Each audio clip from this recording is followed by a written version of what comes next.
Today's video is sponsored by Phone Care, your one-stop mobile shop. Software problems, tablet repairs, phone repairs, iPad repairs, memory cards, software problems, spare parts, replacement screens, hard drives and memory upgrades, accessories, phone covers and refurbished phones for sale. You can find them at 11A Dury Street, end of the High Street, Leven, KY8 4LA. Email them at phonecareleven@gmail.com. Give them a wee phone call on 01333 279 426.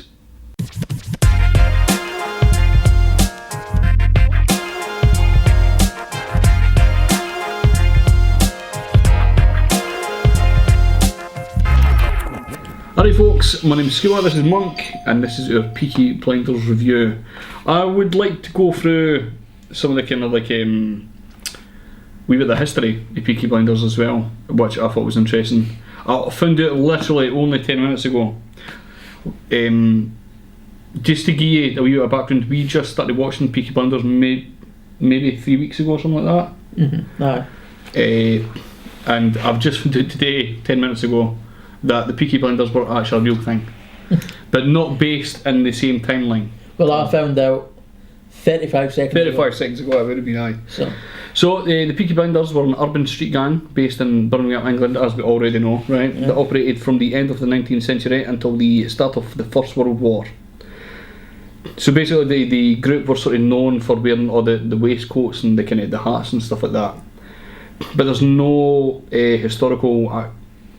What would you say? There's no historical basis for the actual razor blade thing. Right. It was just to talk about the actual clothing that they wore. Peaky Blinders were basically, the Peaky was to talk about the hat, and the blinder was like they were looking blinding sort of thing. Right. So that was the original reason. And these guys were based in like the 1890s, so like a whole like maybe 20 years before. It seems it didn't last long. Nah, these guys were like usually really young guys as well. The actual gang formation that they have and the programme is like where there's this tight together. It's an organised mob, innit? It's an organised mob that they kind of portray in the programme. But this is just Neds, basically, the Neds of their time. And later on they were just called Peaky Blinders, like we guys that were wee arseholes were called Peaky Blinders, so it was just the Neds of their time. Oh, is that like Young Team? Aye, basically, like wee Young Team. It's the Young Team one. See, to be honest, they've got better names than Kenny Young Team, Metal Young Team. That's it. Pish. But it was interesting to sort of read through that, but it says somewhere here that like by the time the Peaky Blinders and the actual TV show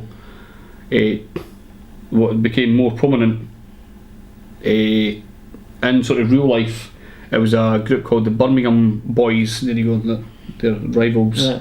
That became sort of bigger at that point. So it would have been the Birmingham Boys over the Peaky Blinders. Birmingham Boys. Brum. Alright. That's a rival. Aye. That was their rival. Alright. So they became a lot bigger in the period of the Peaky Blinders of the TV show. Alright. Basically. So just to talk about the show, it's fucking amazing. It's really good. And that's that finished. But I expected it to be rubbish because I didn't tend to like sort of old centred things, things that are set in much older days.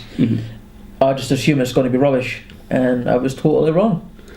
100% wrong. It's one of the things, like some of the actors in it are fucking amazing. If you think back, Cillian Murphy is so good at Cillian Murphy is really, really good. The accent, he's brilliant at the accent as well. Yeah. A lot of them I didn't think are from Birmingham, which they do a great job at that as well. Yeah, he's Irish, isn't he, Cillian? Cillian Murphy's originally Irish as well, so he's great. Then again, when you ever seen Green Street Elite? Or Green Street or whatever? No. Well, the main guy in that is Charlie Bonham or something like that, Charlie Bonham. Aye, something like that. Aye. And he sounds nothing like he sounds in Green Street. He's a big. He's also Cockney. terrible in Sons of Anarchy, that guy. Aye, he's got a terrible accent in Sons of Anarchy. It's a terrible attempt at an American accent. At least he could do the Cockney accent. He just cannot do that American accent. I could not watch Sons of Anarchy because of that. But aye, there's loads of. I don't. I'm not one of the people that want to spoil everything for you, so I'll just want to tell you to watch it. But there's some really fucking intense shit that happens. One of my favourite characters though is Tom Hardy's character, Alfie Solomons. He's like a Jewish sort of gang leader, and it's just like poetic in the way he talks, man. But also really like funny. psychopathic as well. Oh yeah, he's Like you fucking didn't brilliant. want to turn your back on him, and he will stab you in the neck multiple times until you die of a slow, painful, throttling death. Definitely, man, definitely. But he's hilarious, and he's the sort of guy who's so poetic and so odd that you didn't feel as intimidated in the way that you would feel if you went to speak to John Gotti. Like it would be a much different scenario. It would be much scarier to be with Alfie, but not intimidating. Does that make sense? That makes sense, aye. Like just terrified, but not like in the sense of he's gonna smash me. Makes you feel relaxed, but he can kill you at any second, sort of thing. It's an interesting wee dynamic he's got going on. Like he could just flip Aye. in a second Aye. for no reason and just kill you. So always my favourite character for there. Easily, he's hilarious. Everything about it is even in situations where it could be his final moments, and he's just silly. I mean, again, I'm not going to spoil it, but the scenario where you're pretty sure that in any scenario where violence happens, he was going to lose, and he was still just taking the piss the whole time, and he didn't back down. And I love that kind of character in these films. So I liked about his portrayal of the craze. What was it? Because he's done a lot of these films, like Bronson as well. He's done that. As well, yeah. He's actually really good at these kind of roles. So just because he's a genuine nutcase, I think in real life. So it's good. There's like some historical inaccuracies, like we spoke about. There's no real proof that any of them were gypsies at the time as well. It just seems to be a thing they've added into the programme.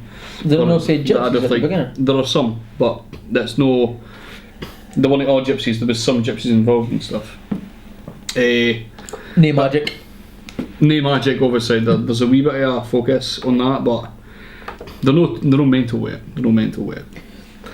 So communism, dirty, filthy commie here, plays a big part in this show. Aye, it does. Aye. Which gets better at the end, obviously. I think you. Well, no, it doesn't. Nah. I'm not going to ruin it, but no, it doesn't. It's great. They kind of dismiss communism. Or They really hate communists in this show. Communists. Communists. Let's get the communists. Winston Churchill was kind of like fabricated a lot of the time as well, but historically accurate in the sense that that was great. Because at the time, like, Winston Churchill wasn't even a known guy. No. He was a minister, but he was in the Liberal Party. He wasn't even in the Conservative Party at this point. So, like, the fact that they've put in, like, who Winston Churchill was and his links to what like this his would have actual been. jobs at the time as well. Aye. It's great because they talk to him like sort of all the way through the thing, and they sort of track his jobs as they go through. Really nicely done. The same with the IRA. To a lesser extent because it was completely fabricated, so not cool. The IRA wasn't real. Nah, they did exist at the time, but they would never have worked in that sense. The way sort of like the communists. The IRA would have totally worked with the communists. But no, they ate that gun. Oh right. No Birmingham gun. Why the fuck would they be there? The cocaine use in the show, historically accurate because it was around about that same time that a lot of people were getting on it. We're getting on it because of PTSD. A lot of people were trying to just sort of hitting cocaine because of the war at the time. Everybody was drafted, so there was just tons and tons of people with PTSD. What was PTSD called back then? Just been mental. Shell shock. Aye. You're Mr. McMaster, you should have kicked that. You should be ashamed of yourself. Mr. McMaster would never forgive you for that. Meant it. So aye, a lot of people were on cocaine at the time. Historically accurate, pretty cool. The wee blue glasses, they're not accurate. They're made up. What, blue glasses? The wee blue things that they kept their cocaine in. Right. Surely they're just like... They would just be tiny glasses. I don't know what your big deal is with it. But every single person had one. That was a bit weird.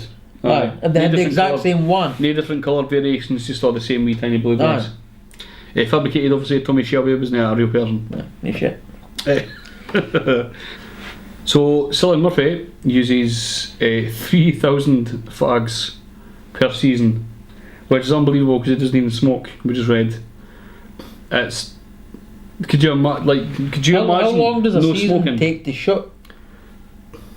We're talking a few months. We're talking a good few months today. How many fags do you think you smoke a month? Oh God.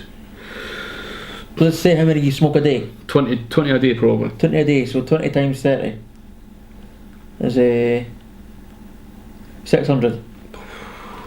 600 a month you smoke. Jesus. So he's on like Landers Mare. Aye. Wow. Crazy. That is a lot. And he doesn't even smoke. Jesus. He does now. Well, he's probably Probably addicted none now. of their herbal cigarettes are like actual cigarettes, and they're usually pretty ralphing, a lot of them say. Are they? Aye. Oh no. See, that wouldn't like that at all. Nah. I reckon why they need to force non-smoking actors to smoke. Like, would it be a big deal to just hear a guy that existed back then that did smoke? Would it matter? Would it make a difference? No. There's no reason to have that. Nah. It's just to keep it as accurate as possible. Pretty much every cunt smoked. I think I would care if nobody smoked on that. James Nesbitt and Liam Neeson helped Sam Neill perfect his Irish accent. They done it terribly.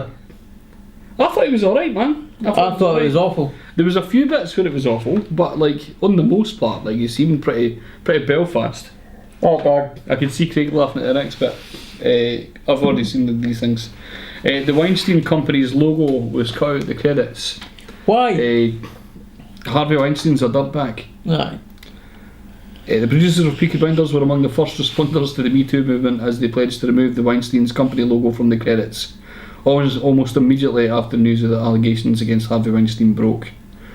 Right, so my question is, so that Weinstein logo was in the credits because they done something for the show. So what is the legal thing of being able to remove that even though that company did do something in the show? Did they remove what they done in the show?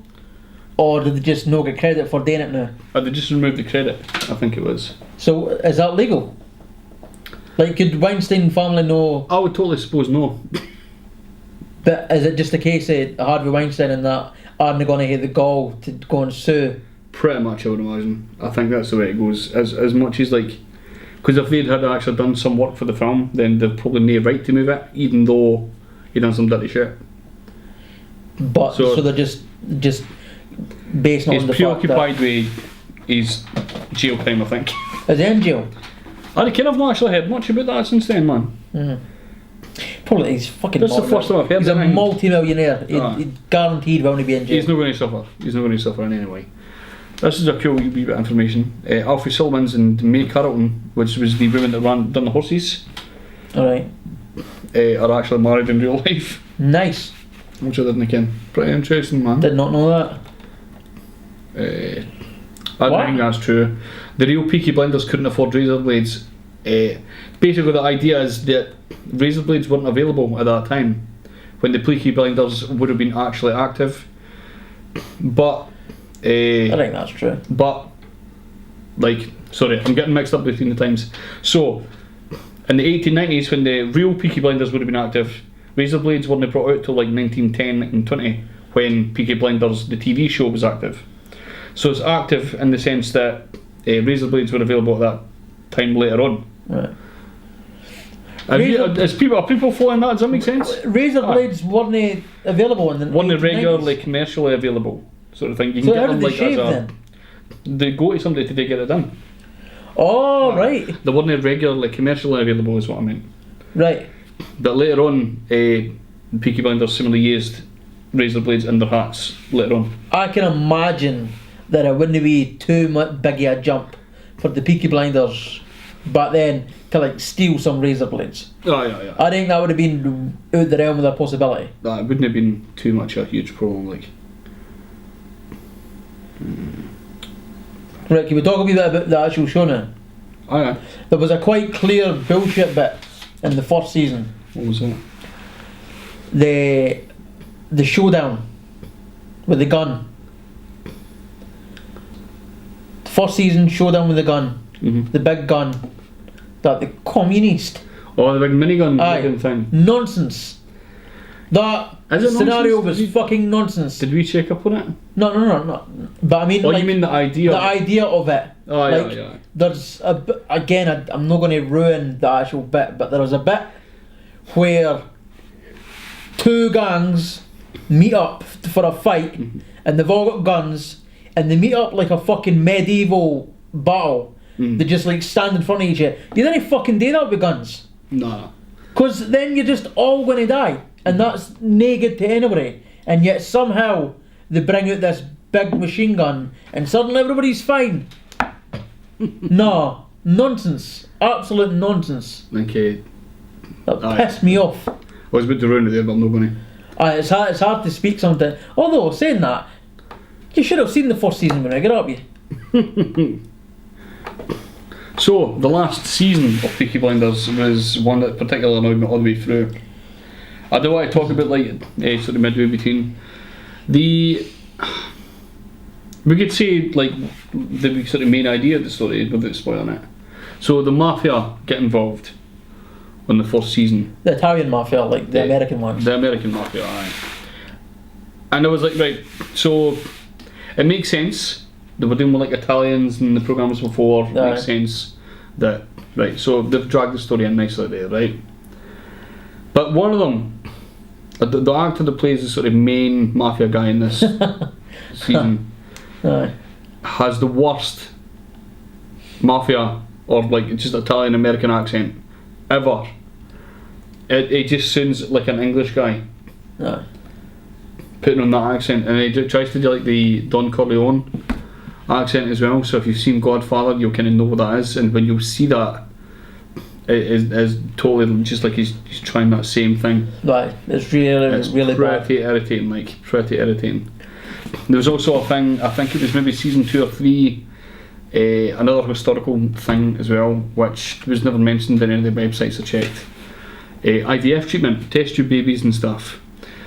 That was because there was a few times when we were watching this programme that were like, Google, we should Google this, and it was in particular test your babies. I think it was like to that year as well. Aye. That they became. It was like an experimental thing that year. Aye. And they talked about getting a new experimental treatment. So that was cool. Aye, that was amazing. Because when they were when they first said about an experimental treatment to make a baby, I was like, what, in the 1920s? That's a bit fucking early. Sure, that was like the 60s or something that came so in. we definitely had to Google it. Totally, wasn't it the 60s? That was crazy. I totally thought that was much later when that came in. Definitely. But shouts to Peaky Blinders for that sort of stuff. Because they done really. I mean, obviously they had to stretch the truth somewhat. And every programme does that. For instance, Scorpion. It's based on a guy that's just a big fucking liar. And so that's garbage. Scorpion. So it's interesting, man. So anything else to add from this? The biggest con for Peaky Blinders. The fucking music. Yes, actually, rubbish. Thing I forgot about. Season 1, just keep their original song, the original theme song, the original theme song for that show is great. It's great. The original was brilliant. It goes with it perfectly as well. Absolutely brilliant, perfect. But for some reason, they seem to have wasted all their money on other things and no left enough for proper good remixes. And so, in season 2, the singing was awful. Well, in season 2, they seem to get like sort of no well-known singers performing random music because they never just done the Red Right Hand song. But they're like they were legitimately and justifiably not well known because they were shit as well. That seemed to happen in like season 2 and 3. On the last season, on the last season was where they seemed to focus on remixes. It was Red Right Hand. So it was pretty funny just going through it and seeing all the different versions, but they were all kind of rubbish. Equally terrible. Just keep that same one. Like as much as I hate sticking through intro videos and shit. Well, that's what they've tried, because they ken that when we watch Dexter. They ken that shit gets boring. They ken that when we watch Dexter. There's 6 or 7. How many seasons? 8 seasons. 8 seasons. We skip the intro. Episodes each season as well. They just they tried to remix it, they tried to switch it up so that folk would watch the intro. Didn't do that. Just let us skip the intro. We didn't need it. Just keep the original song because it's the best song, and stop doing these rubbish remixes. That's the only thing that ruined the show for me. Rest of it was perfect, but just that was nonsense. Also, actually, there was an air criticism. They built up too quickly. What do you mean? Like, they went for a realistic gang at the beginning to just a fucking empire. This is the kind of way BBC works. So it's only working like 6 episodes per season. Most BBC shows are like that. Most UK based TV shows are like that. American shows have a chance to actually scope out the whole thing. But even if you go from season 1 to season 4, like the fucking shift, like he goes for a wee criminal gang member to fucking a huge corporate fucking millionaire, or the equivalent. But that's in like two seasons it becomes the millionaire. Still takes two seasons. I think it was way too unrealistic. I think Craig's beef is kind of unfounded, only because it's the way the BBC works, and you can expect that quick build up because they just. I'm not talking about that though. I'm talking about a mini nonsense gang like that doesn't instantly fucking. We're talking about 3 years, 4 years, and they're the fucking biggest thing. But they started off as already like the biggest gang in Birmingham, so they were already huge. Like everybody knew who they were in Birmingham, and they just happened to move to London by the end of the season. Probably ruining shit now. Nah. But they started off, everybody knew who the Peaky Blinders were. When they went into pubs, everybody knew who they were. So they were already established. They were already an established gang. They never started off as a new. But still, even Amazon was a big thing in the 90s, and it still took him 20 odd years to get to where he is now. You're comparing the TV show Peaky Blinders to Amazon. No, I'm just saying that it was. This is what I hate about TV shows: is they're always unrealistic. They never.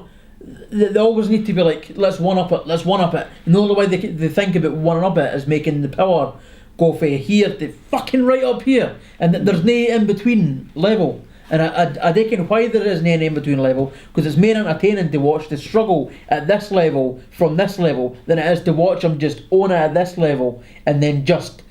Then you need to add in some extra fucking alien pish to come in. Like there isn't like just leave it here. Go from here to here, and then just head the battle here. The Sopranos started off like that as well. You didn't hear any complaints about that. They started off as a well-known gang in New Jersey. It's a fucking mafia. It's a very much different thing. The Peaky Blinders. And Tony Soprano didn't end up as a fucking corporate overlord. No, he didn't. To be fair, no. And yet there's wee fucking. Got skint halfway through the fucking. Aye. And there's Birmingham gang. Suddenly the guy's the fucking. Well, he turns into fucking Richard Branson at the end. Aye. That's what I'm saying. Without ruining it. Without ruining it, aye. There you go. Pigs and happy, I'm happy.